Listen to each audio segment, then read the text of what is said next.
Sifat Ma'ani.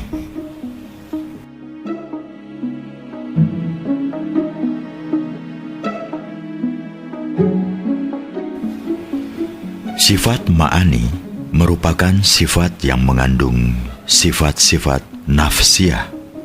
Dalam pelajaran Tauhid sifat 20, sifat-sifat yang termasuk dalam sifat Ma'ani adalah kodrat, irodat, ilmu, hayat, sama, basar, dan kalam.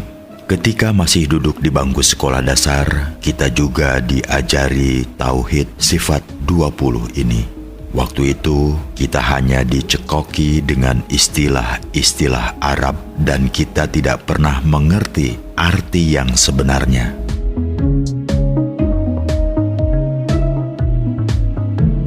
Kita pun yakin bahwa guru-guru agama yang mengajarkan Tauhid waktu itu hanya mengajarkannya berdasarkan kurikulum pelajaran agama. Bahkan ditegaskan bahwa sifat-sifat Ma'ani hanyalah untuk Tuhan. Guru-guru pun hanya menghafalkan dalil yang berkaitan dengan sifat-sifat tersebut.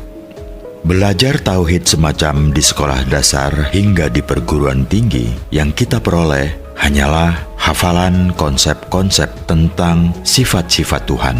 Tidak ada penerapannya dalam kehidupan sehari-hari. Tidak ada implementasinya untuk kemajuan spiritual.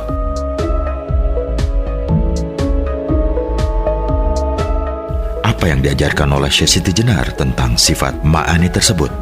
Jika sifat Ma'ani juga merupakan sifat yang disandang manusia sempurna atau manusia unggul, di mana letaknya dalam kehidupan ini? Itulah pertanyaan yang sangat mendasar.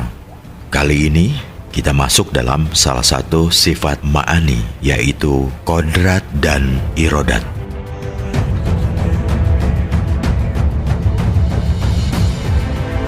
Kodrat artinya kuasa.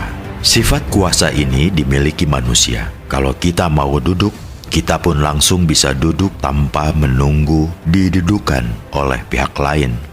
Jika kita punya niat untuk berjalan, maka kita pun mendadak bisa berjalan.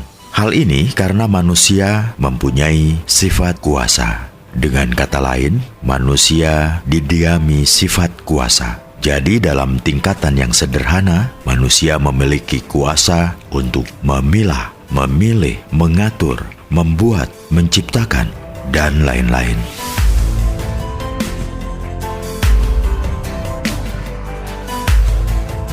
Tingkat kuasa yang dimiliki tiap-tiap orang tidaklah sama. Ini tergantung kepada pencapaian yang telah diperoleh masing-masing. Bagi orang yang biasa melatih diri untuk mengangkat barang-barang seberat 100 kg setiap harinya, maka ia akan mampu mengangkat beban seberat itu dengan mudah. Bagi yang biasa berpuasa setiap hari hanya dengan berbuka sekali, maka ia akan mampu hidup tanpa makan dalam beberapa hari. Inilah kuasa fisik. Sejak ratusan tahun lalu, orang Barat telah melatih pikirannya. Mereka melatih pikiran mereka untuk menguasai alam dan menciptakan produk-produk yang berlandaskan ilmu pengetahuan dan teknologi. Mereka dapat menciptakan barang-barang elektrik, elektronik, otomotif, kapal bermesin, pesawat terbang, komputer, dan barang-barang berteknologi tinggi lainnya. Inilah wujud kuasa pikiran.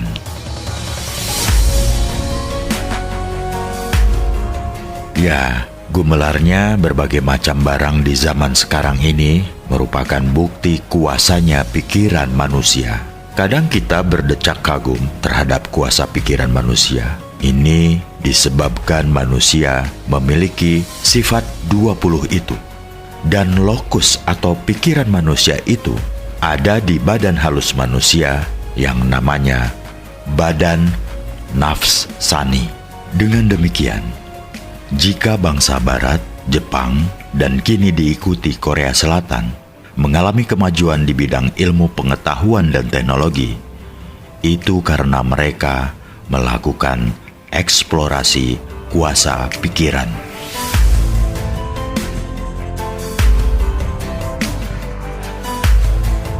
Sebelum kita lanjutkan bahasan tentang pikiran ini, marilah kita memahami dulu makna irodat. Sebenarnya, kodrat dan irodat tidak bisa dipisahkan. Interaksi keduanya sangat kuat. Jika kodrat merupakan sifat kuasa, irodat merupakan sifat kehendak atau kemauan yang dimiliki manusia. Binatang dianugerahi kodrat secara spesifik, tapi tidak dianugerahi irodat. Jadi binatang bertingkah laku lantaran instingnya, sedangkan manusia berbuat dan bertindak karena irodatnya.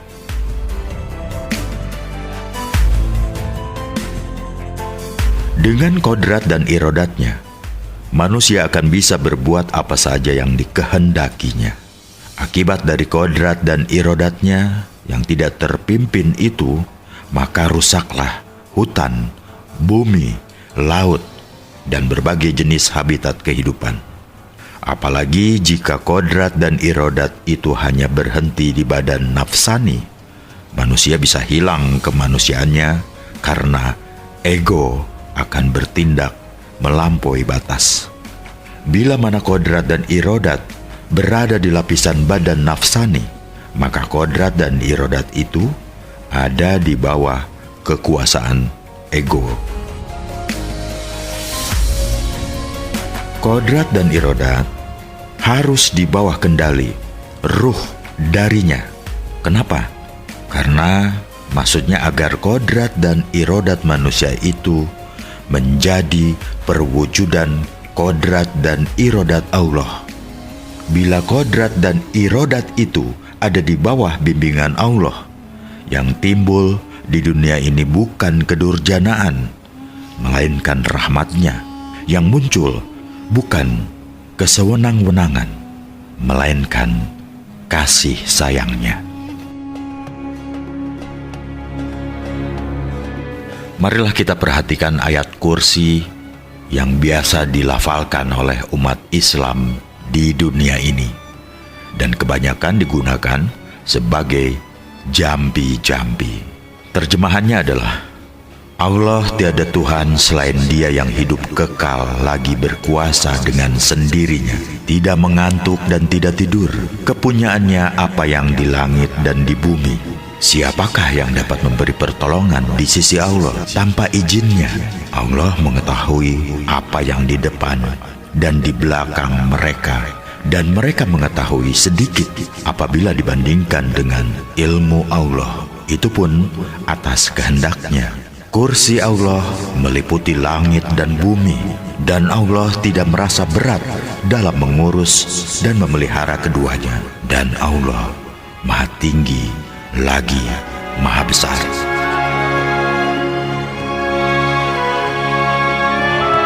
Perhatikan dengan seksama ayat itu. Diinformasikan bahwa Allah bangkit dengan sendirinya dan hidup selama-lamanya, tidak tersentuh kelelahan dan kelemahan sehingga kantuk dan tidur pun tidak bisa menyentuhnya. Allah meliputi semuanya. Tidak ada kuasa lain yang bisa bekerja kecuali izin dan kehendaknya. Dan Allah pun mengetahui semuanya, baik yang lahir maupun yang batin. Lalu, apa hubungan sifat Allah yang disebut dalam ayat kursi dengan sifat manusia? Untuk memahami hal ini, marilah kita pahami apa yang sudah diajarkan oleh Syekh Siti Jenar dan dilantunkan dalam sebuah bait oleh Raden Panji Natarata. Kodrat adalah kuasa pribadi, tiada yang mirip atau menyamai. Kuasanya tanpa peranti, dari tanpa rupa menjadi warna-warni, lahir batin satu sebab sawiji.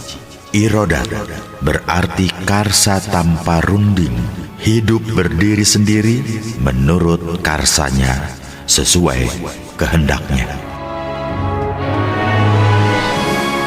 Sekali lagi, perhatikan dengan cermat bait itu. Di situ disebutkan bahwa kodrat itu merupakan kuasa pribadi. Siapakah pribadi itu? Pribadi yang sebenarnya adalah yang maha pribadi, yang sekaligus disebut sebagai Tuhan. Namun manusia merupakan makhluk hidup yang didiami sifat pribadi dengan adanya ruhnya yang ditiupkan ke dalam diri manusia. Jadi, pribadi manusia merupakan pengejawantahan, manifestasi atau tajali dari Sang Maha Pribadi alias Tuhan. Oleh karena itu manusia didiami ruhnya, maka manusia bisa berkiprah dalam berbagai hal.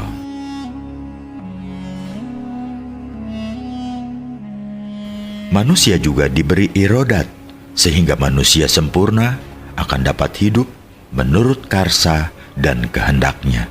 Tentu, apa saja yang dikehendaki merupakan manifestasi kehendaknya pula. Makanya, dalam bait itu dinyatakan bahwa irodat itu merupakan karsa atau kehendak tanpa runding. Dengan kata lain, apa yang dikehendaki oleh insan kamil itu berarti perwujudan dari kehendaknya. Irodat manusia sempurna berasal dari ruhnya yang sudah tersambung dengannya.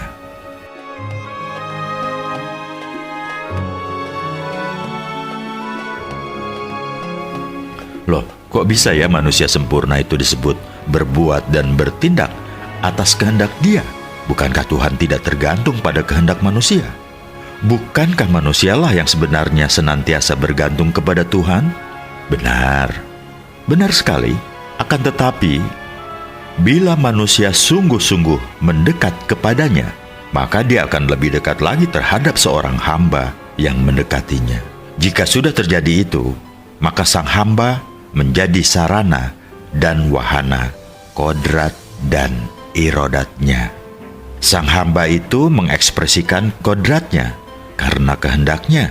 Sang hamba berkehendak menurut kehendaknya. Ruhnya telah kembali menyatu dengan Dia, sehingga sang pribadi selalu terpimpin. Ketika sang hamba sangat dekat dengan Tuhan, maka ruhnya tidak terbungkus lagi. Tidak terbungkus lagi oleh jelaga hawa nafsu. Ruhnya berperanan penting dalam mengatur dan mengendalikan jasad yang menjadi arasnya. Dalam keadaan yang tidak tertutupi oleh ego atau hawa nafsu, ruhnya langsung kembali menyatu dengan Dia. Kondisi ruh yang seperti itu bagaikan anak bertemu orang tuanya. Sebaliknya, bila ruhnya tidak bisa berhubungan dengan Allah, maka yang terjadi adalah kepiatuan. Dalam keadaan demikian, kodrat dan irodatnya tidak berfungsi dengan benar di dalam jasad manusia.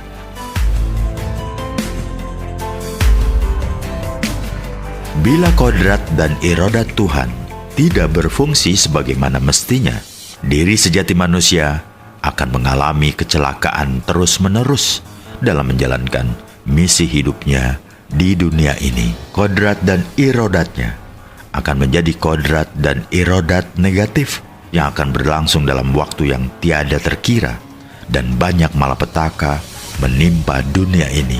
Ya, karena banyak manusia yang ruhnya mengalami piatu. Ingatlah kembali ketika kita menghayati sifat wahdaniyah, bukankah kita berada setempat, sezaman, dan sewujud dengan Tuhan? Ya, kita dan Tuhan itu hakikatnya tidaklah berpisah tempat. Bukankah Dia meliputi segala sesuatu? Dan Tuhan pun senantiasa bersama kita dimanapun kita berada. Sadarilah, Dia senantiasa bersama kalian dimanapun kalian berada. Dan sesungguhnya Allah melihat apa yang kalian kerjakan.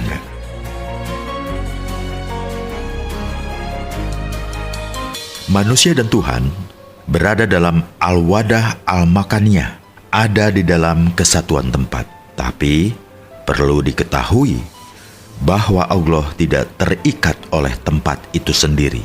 Dimanapun sang hamba berkehendak untuk menemuinya, maka Dia selalu hadir. Tempat bersatunya hamba dan Tuhan itu disebut Baitullah atau rumah Allah. Dan ternyata rumah Allah itu tiada lain adalah qalb mukmin jantung hatinya orang mukmin.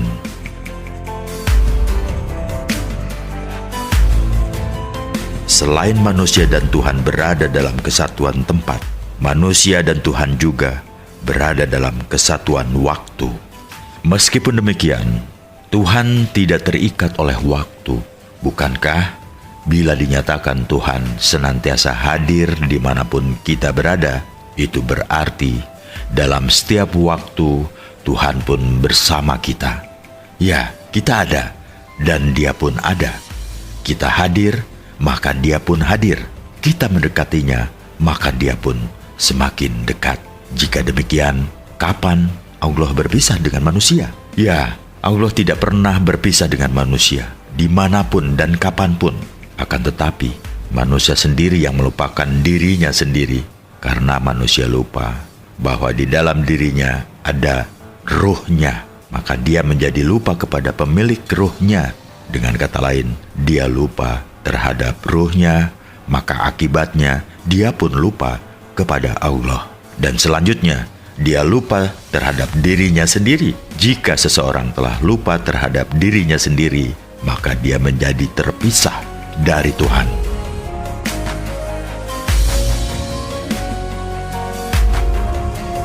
Ternyata, kodrat dan irodat manusia itu merupakan kodrat dan irodat Tuhan bila manusia dan Tuhan berada dalam kesatuan wujud, atau lebih dikenal dengan wahdah al-wujud. Jasad manusia ini hakikatnya al-masjid al-haram. Jasad manusia itu berharga karena telah dipilih oleh Tuhan untuk ditempati ruhnya. Makanya membunuh manusia itu dosanya sangat besar. Jasad adalah tempat sujud bagi ruhnya, sehingga jasad harus senantiasa disucikan. Dengan kedudukannya sebagai Al-Masjid Al-Haram, maka perjalanan manusia pada akhirnya harus sampai bertemu dengan Dia.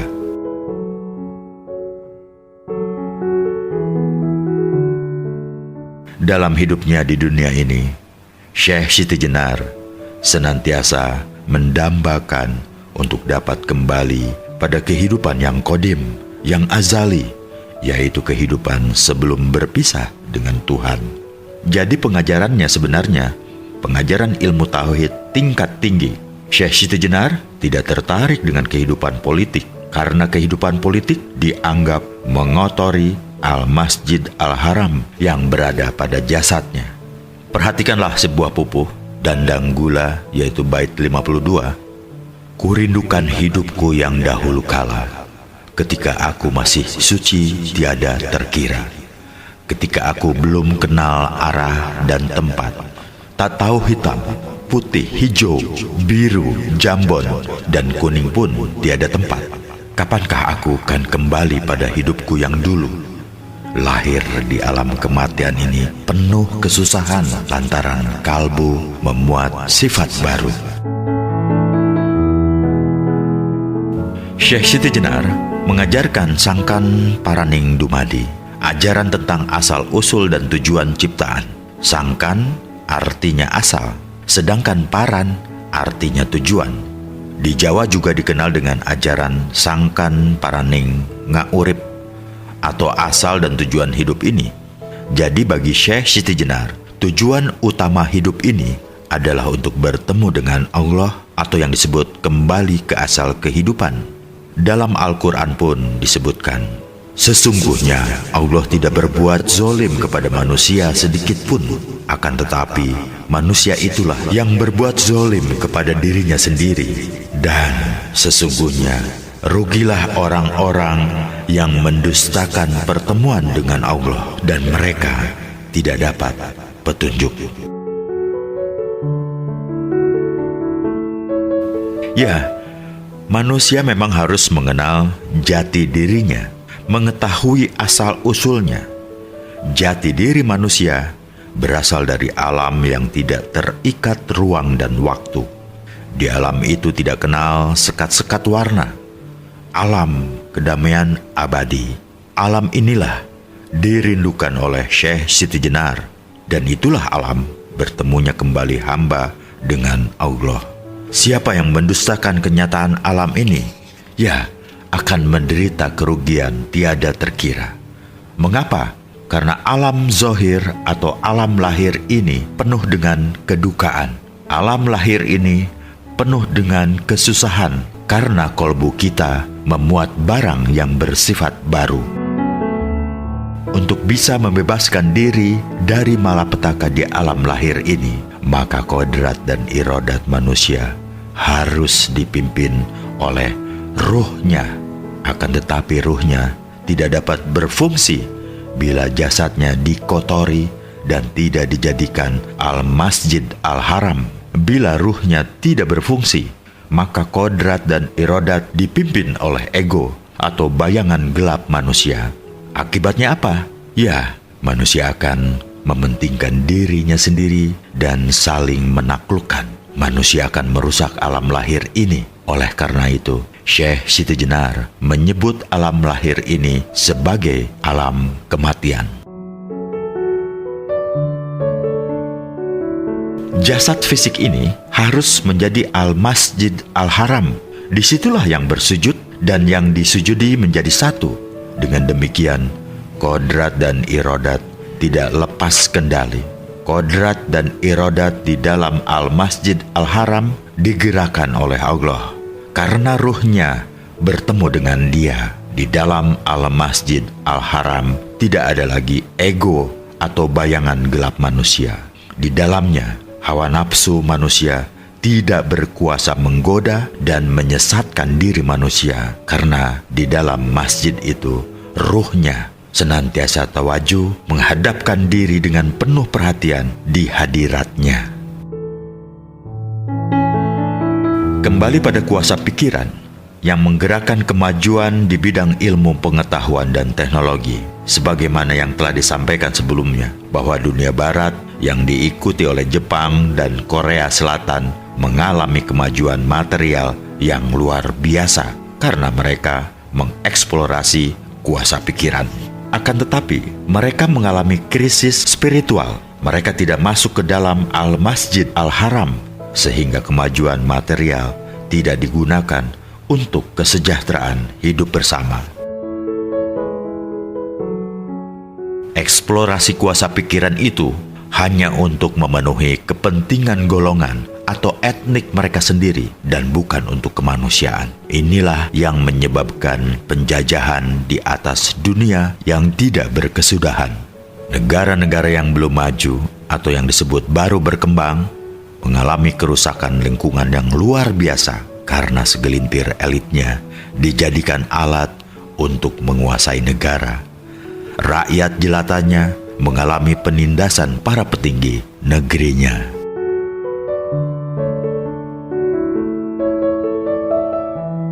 "500 tahun yang lalu, Syekh Siti Jenar melakukan kritik pada kehidupan yang didominasi kodrat dan irodat semu itu. Cobalah perhatikan sebuah bait dari Pupuh 56 Dandang Gula.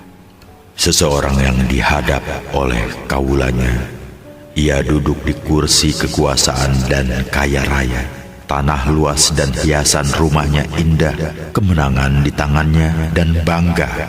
Tidak tahukah dia, segenap benda di dunia itu musnah dan menjadi tanah. Mengapa dia sombong dan pongah? Oh, kasihan saya kepadanya. Sifat dan citra diri sebagai mayat pun tidak disadari. Ia merasa paling cukup dan pandai.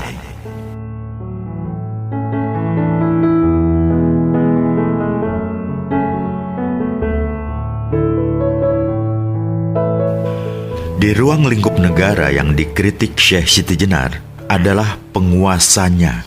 Mengapa? Karena pada umumnya penguasa negara itu merasa memiliki kekuasaan, kaya raya, dan bangga dengan kekuasaan yang ada di tangannya.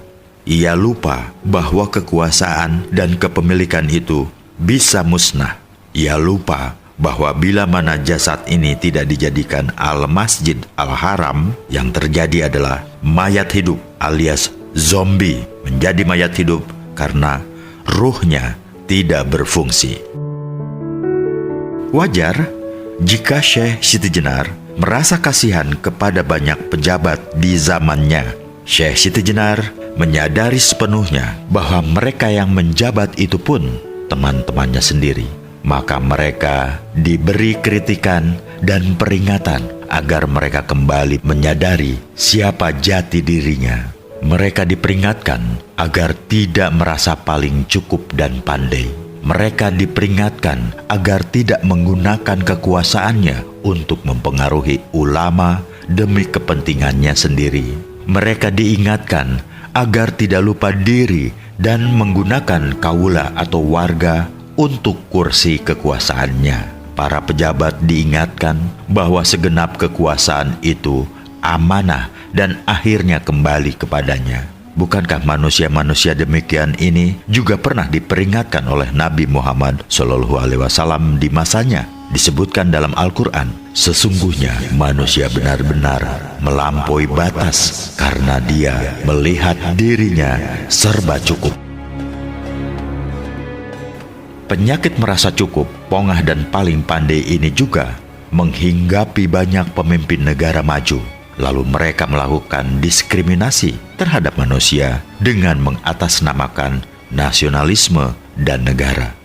Oleh karena penjajahan secara teritorial sudah tidak masanya lagi, maka mereka melakukan penjajahan sumber daya alam, ekonomi, politik, dan kebudayaan.